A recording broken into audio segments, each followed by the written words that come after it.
Bienvenue dans la Totolando Family, là où tout le monde a sa place. Et quiconque osera me défier regrettera de m'avoir fait face. Je suis Big Mom, là où la graisse s'amasse. Mais ne te voile pas la face, je reste la plus belle de toutes les races. Aujourd'hui, on se retrouve pour parler du film One Piece Stampede entre analyse, review et théorie. Bien évidemment, la vidéo va contenir du spoil. Stampedo, mais quel film! Je m'en suis toujours pas remise et j'attends avec impatience la sortie officielle pour aller le revoir. Autant vous dire qu'il m'a mis sur le cul. J'ai surkiffé l'ambiance qu'il y avait dans la salle. Se retrouver entre fans de One Piece pour regarder un film aussi mythique sur écran géant, c'était juste sensationnel. Comme Mama, mais je vous assure que c'est pas mon prout qui a fait trembler la salle, c'est celui de Brook. Ça restera à jamais gravé dans ma mémoire. Le film a dépassé mes espérances et mes attentes. Et ceux qui crient au fanservice sont ceux qui n'ont pas vu les trailers et la com autour de ce film. Il s'agit d'un film afin de fêter les 20 ans du manga et il nous a été vendu comme un film purement fanservice. Et qu'est-ce qu'on a été servi? Entre Hancock, qui je vous l'accorde était la plus belle du film, bien évidemment car Mama n'était pas là, et la badassitude de Luffy, de Sabo et de mon petit Ace à la fin. Merci Oda d'avoir fait trembler mon Kokoro. Ça fait longtemps que personne ne l'avait fait chavirer. Tout d'abord, résumons l'histoire du film pour ceux qui ne l'auraient pas vu. Luffy et son équipage s'apprêtent à participer au plus grand rassemblement des pirates du monde entier, le Pirate Feast, organisé par le machiavélique Buena Festa. Les pirates, les grands corsaires, la marine et même l'armée révolutionnaire s'y trouvent pour tenter de découvrir le trésor si convoité de Goldie Roger.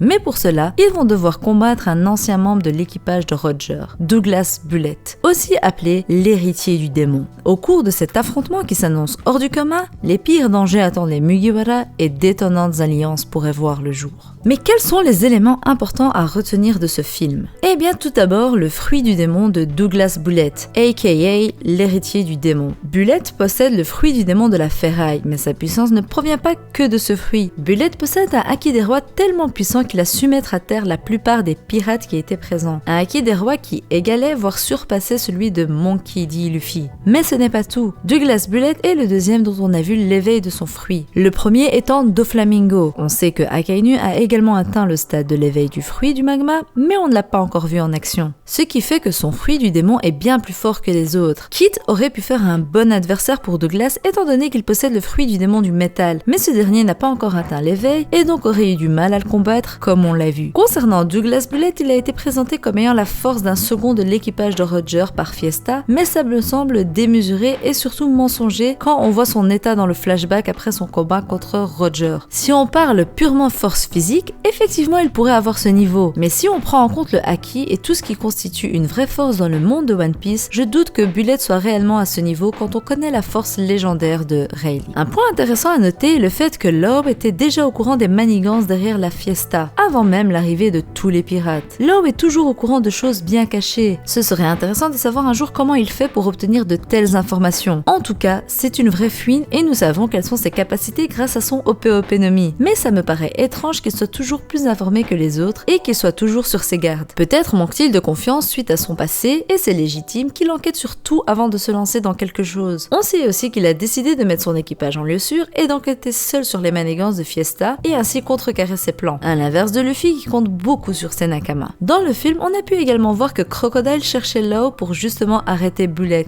Un duo qui m'a beaucoup plu mais qui est très intriguant. Deux pirates qui agissent dans l'ombre et qui sont très bien informés comme les personnes du monde de la pègre. D'ailleurs, big up à Morgan, mon petit bébé. Je le kiffe! Parlons de ce fameux trésor de Goldie Roger qui était au centre de l'attention de tous les pirates du monde. Il s'agissait effectivement d'un logpost pour Lauftel. Et oui, Lauftel et non Raftel comme on le croit depuis le début. C'est bien la première fois qu'on a droit au nom de cette île en caractère romanji, un point qui est très important mine de rien, comme ce fut le cas pour Mary Joas qu'Oda écrivait toujours en kanji jusqu'au jour où il l'a mis directement en romanji pour nous donner plus d'informations sur cette île. Ce logpost aurait pu amener le vainqueur directement au One Piece, mais autant vous avouer que je me doutais que Luffy allait décider de le détruire. Après tout, Rayleigh lui avait déjà proposé de lui donner toutes les informations liées au One Piece. Une chose qu'il a refusée. Comme il le dit si bien, celui qui veut prendre un raccourci n'est pas digne de devenir le seigneur des pirates. Et il a bien raison. Ça m'a tellement fait plaisir qu'il l'ait cassé parce que bon, on savait qu'il n'allait pas l'utiliser et que ce logpost soit entre de mauvaises mains comme celle du gouvernement mondial ou encore de Barbe Noire, non merci. Parlons justement de Roger et de l'existence de ce logpost. Alors en premier lieu, ce n'était en rien la demande ou la réalisation de Roger. C'est des membres de son équipage qui ont décidé de créer ce logpost que Roger a directement jeté dans les profondeurs de l'océan, car selon lui, quiconque aurait besoin de ce logpost pour atteindre Lovetal n'est pas digne d'y aller. On a pu remarquer que ce logpost avait été mangé par un monstre marin ou un seigneur des mers. On n'a pas plus d'informations. Mais la question serait de savoir comment ce trésor s'est retrouvé dans un coffre et comment il a atterri sur cette île. Pourquoi la personne qui l'a retrouvé n'a pas décidé de le garder ou de le casser mais l'a plutôt caché. Dites-moi ce que vous en pensez parce que personnellement je suis mitigée à ce sujet et je ne sais pas trop qui aurait pu décider de le mettre dans ce coffre. On pourrait croire que c'est Shanks, mais ça me paraît bizarre venant de sa part. Ou est-ce que ce serait simplement Bueno Festa qui l'aurait retrouvé? L'un des passages les plus importants du film selon moi était la fameuse scène de fin que plusieurs ont ratée et c'est bien dommage. Mais j'en ne parlerai pas dans cette vidéo.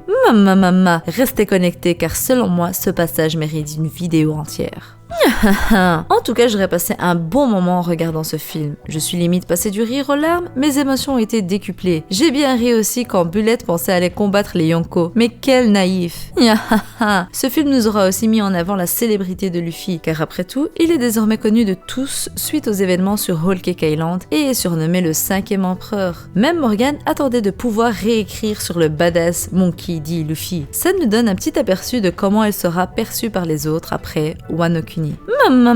Voilà les petits culs. Si vous avez vu le film, n'hésitez pas à me dire ce que vous en avez pensé et surtout dites-moi si autre chose vous a marqué. C'était tout pour moi. J'espère que cette petite analyse de film vous aura plu. Montrez-moi votre soutien dans les commentaires en mettant un max de likes et surtout en vous abonnant en masse et en activant la cloche. Allez, bye bye bande de petits bâtards. Ah oui, j'ai failli oublier. Mama. Ah, bon,